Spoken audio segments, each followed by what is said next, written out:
ผสมก็จะมีน้ำปลาน้ำตาลกับพริกไทยแล้วก็ใส่หัวกระเทียมนิดนึงเขาหมักปลาไว้แต่เมื่อคืนนี้อันนี้มาสิเป็นประมาณนี้เดี๋ยวเขามาตั้งหม้อกระทะแล้วก็จิ้ม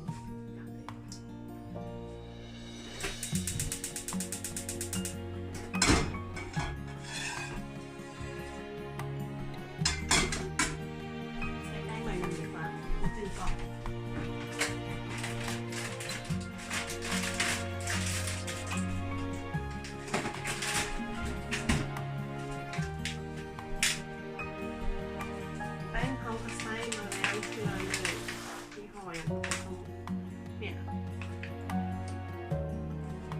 ไปตลาดอาศัยเบิ้งรูปเอาก็เข้าใจภาษาเด็กมั่วๆเขียนเป็นอันนี้ก็คือว่าแป้งซุปทอด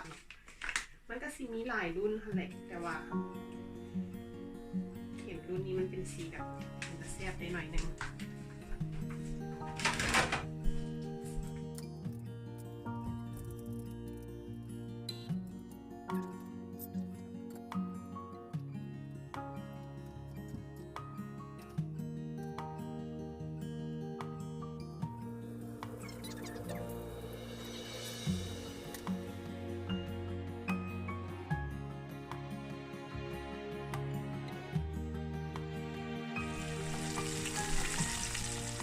เหลืองได้ทีแล้วเนาะมีตะวาเขาจะออกขึ้นนี้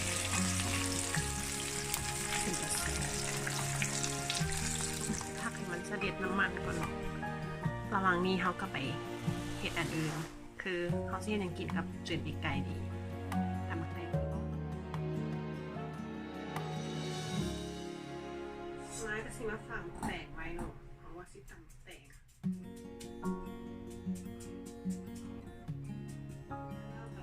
มาใส่น้ำเนาะอากาศตามด้วยหมักเพชรเขาก็คือแช่เย็นไว้แช่ความเย็นไปกินที่ขาดไม่ได้ต้องเป็นโขกกับสา